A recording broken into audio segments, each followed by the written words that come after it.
asalaamaaleykum waa Sénégal salaamaaleykum waa àdduna maa ngi nuyu ñëpp di nuyu kilifa diine yi kilifa aada yi man la Alioune Badara Kébé ancien international de foot di doomu Grand Yoff di natif de Grand Yoff di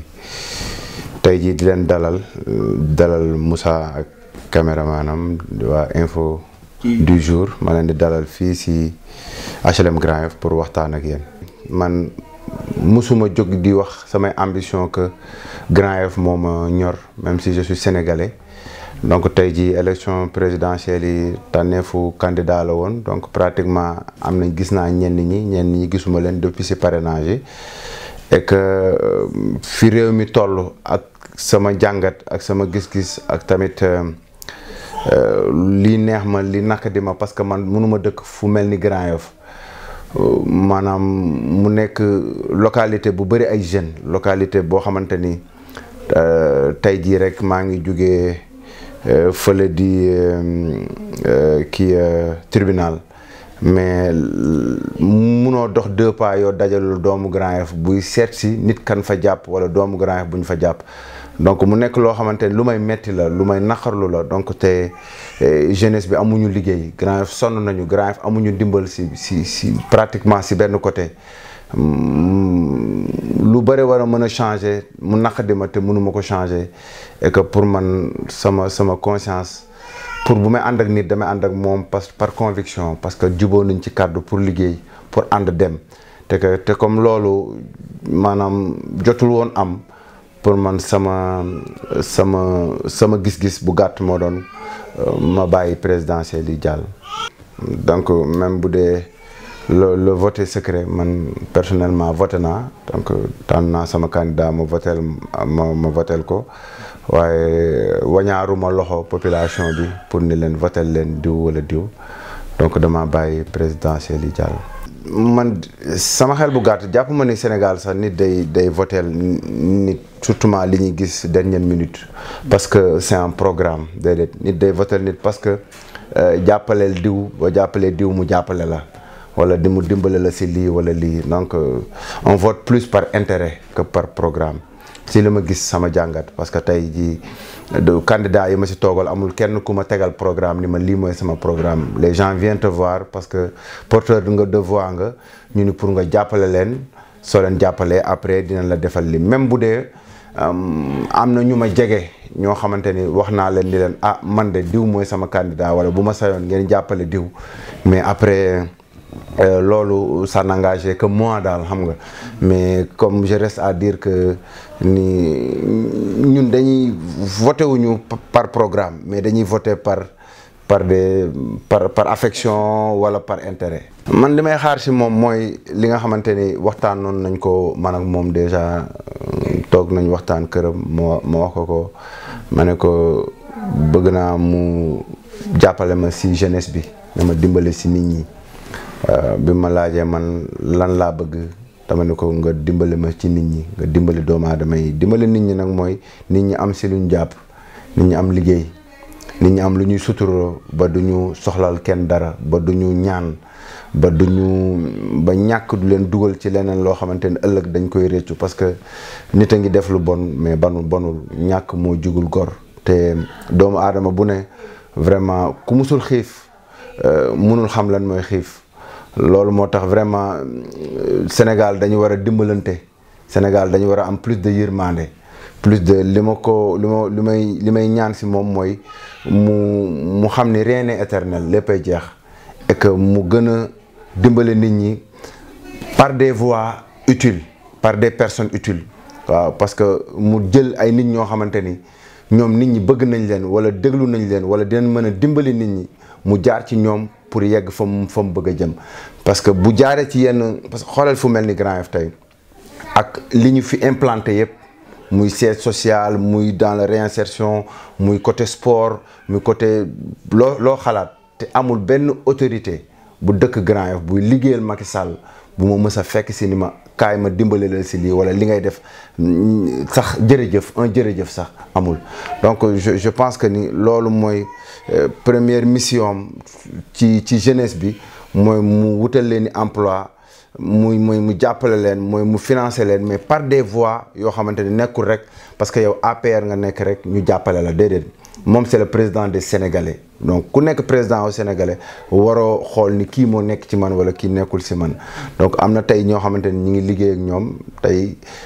xëy na ci période campagne wala avant élection laa leen xam ñu mel ni ay Aminata Tall conseil économique et social mu nekk sama yaay wala ñu mel ni ay Arona Ndiaye autres donc même ba ci ay Guirassy ba ci opposition yi ñoom Bougane tout ñu bëree man xam naa leen tey mais j'ai gardé des bonnes relations te taxul ni nit ki dañ lay jàpp ñoom par say valeurs ak say convictions nga xam ni kii am na gëm-gëm am na yaxin donc tey ji man li ma bëgg rek ci président de la République mooy mu mun a jàppale jeunesse bi. xam nga tey doomu aadama si àdduna nit ki li nga moom boo ko jëlul wala nga laaj ko bu étranger jugee fële ñëw jël ko jiite la di ci def li nga xamante ni dëppoowul ak yow li nga bëgg boobaa tu n'as pas ton mot à dire. àdduna fii yàlla daf ñu fi wàcce pour ñu koy jaamu yàlla nag ci nit ñi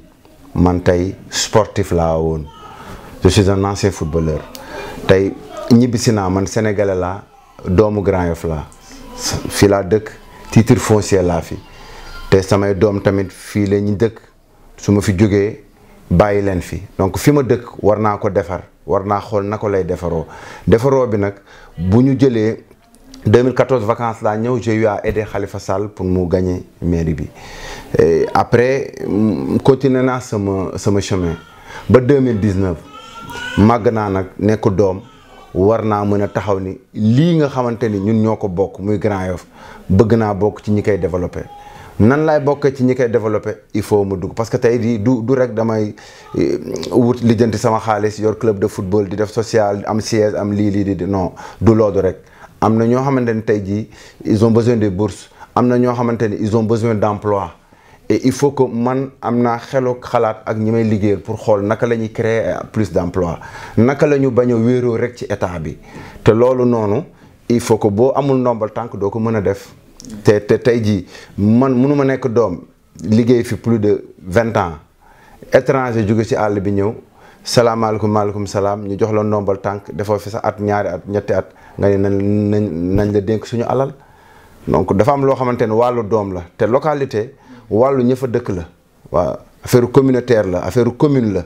sa biir kër nag kenn du la ko defaral ku du sa bopp donc man je pense que Grand Yoff ñun ñii di doomu Grand Yoff rek ñoo ko mën a defaral suñu bopp rawatina ñun ñi nga xamante ni ñooy jeunes yi parce que suñu waajur yi seen wàllu wëy na ñun doom yi te ba pare doom boo xamante ni def na fi lu nit ñi gis kooku war naa mën a taxaw ni ah vraiment bëgg naa wala boole leen ma pour ma jàpp ci liggéey bi. non man sama objectif numéro 1 mooy tey jii ñu jox ma mairie Grand Yoff donc mairie Grand Yoff pour ma liggéey Grand Yoff parce que tey man mënuma laaj réew mi parce que dinañ ni loo doonul taalibe mënoo doon sëriñam. war naa mën a laaj Grand Yoff parce que tey on a fait des réalisations à Grand Yoff lu doomu Grand Yoff yëpp kuy doomu Grand Yoff ku may seetaan nga ànd ak man ak nga ñàkk ànd ak man munoo bañ ni Badara Kebe bokk na ci tey jii ñi nga xamante ni parce que si on te nomme l'homme de l'année social et politique de 2018 c'est parce que am na loo def si gox bi donc franchement man tey jii lu ma deseel waa Grand Yoff mooy bokk ci ñi jiite Grand Yoff tey am nombal tànk boo xamante ni parce que tey ñu jox ma Grand Yoff man rek mënuma liggéey mairie bi mais dama koy lëkkaloo ak ñi nga doom yi nga xamante ni ñoom bëgg nañu Grand Yoff te Grand Yoff rek ñor leen ñu ànd pour mun a développer suñu commune parce que tey ñun amuñu lu dul Grand Yoff man jiitaluma sama bopp man je me rappelle benn anecdote il y a 3 ans mës naa dugg taxi guddi di ñibbisi romb côté Samy ñuy defar tali yi may waxtaan ak taximan bi ma ne ko mais fii xanaa waa mairie ñoo koy defar ak yooyu ñuy waxtaan noonu rek mënu ma bi muy ñaxtu mënu ma grand fii am na benn waxe ci tudd Badara Kebe non kooku gis nga bés bu doon présenté wu candidature ñun ñëpp moom la ñu jàppale mooy léegi bi ñu àndee rek ñun ñi ki ñu dajal rek lan la ñu wax saa waay xanaa bëggoo mairie bi donc tey dafa nekk loo xamante ni je l'entends quotidiennement depuis 2014 bi ma ñëwee mais j'ai étudié j'ai sillonné les rues. En 2012 on avait les sinistrés de Grand Yoff il y avait presque 500 personnes ñu leen di nourrir ci école HLM Grand Yoff di leen jox ndekki añ reer pendant 1 mois état fa la ma fekk. Il y avait le ministre May Ndiaye Mimi Touré et autres ñëpp bu ñu ñëwee Mary Teuw ñëpp bu ñu ñëwee si sama loxo la ñuy jaar man la ñuy waxtaanal lu état indi pour jàppale ma ko sama loxo la ko teg donc on a eu à faire des œuvres yoo xamante ne créer des emplois xool nit ñi na nga leen dimbalee parents yi bourses yi écoles yi jeunesse bi naka nga leen di taxaw et que loolu être en relation avec la police et la population parce que kii di Grand Yoff gi agression di banditisme di prostitution di drogue di alcool donc loolu yëpp ñun ñi fi dëkk xam nañ nan la ñuy def ba saafara ko parce que ñi ngi seen biir ki nga dëkkal ni mu mel xam nga ko donc naka ngay waxtaan ak ñoom parce que tey jii bu ñu amee siège social di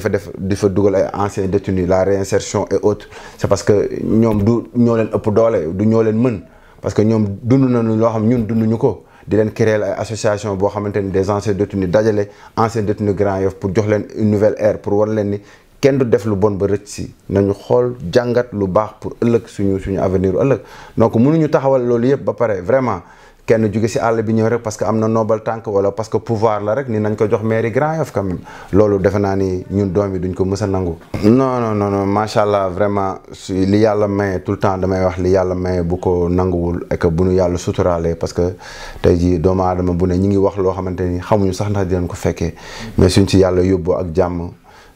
defe naa ni ku Grand Yoff du bëre ñu ñuy tàllal loxo ñu koy bañ parce que démb weesu na mais lu mat a fàttaliku la et que suñu tey ak suñu avenir u ëllëg du étranger bii ñëw pour ñu jox ko ndombal tànk 5 ans te ñiy bëgg mairie bi sax wala ñi nga xamante ne tey jii sax ñu koy xëccoo ñu bëri yeewoowuñu Grand Yoff xamuñu les difficultés de Grand Yoff juste mun naa ni tabaski rek tabaski bi passé on a donné plus de 2000 personnes et tabaski et que amul benn autorité booy romb buntu këram bu koy def à Grand Yoff siège social amul Grand Yoff amul à part ñun amul kenn kuy def siège social Grand Yoff réinsertion des anciens détenus amul kenn ku koy def Grand Yoff en plus par nos propres moyens et que ñoom ay nombre temps à Grand Yoff il y a des ministres Grand Yoff il y a des députés Grand Yoff il y a des hommes d'État Grand Yoff il y a des avocats il y a tout procureur il y a tout à Grand Yoff amul kenn ku ko si def au niveau de Grand Yoff mais comment ces personnes là ñun naka lañ leen di dénkee suñu alal nag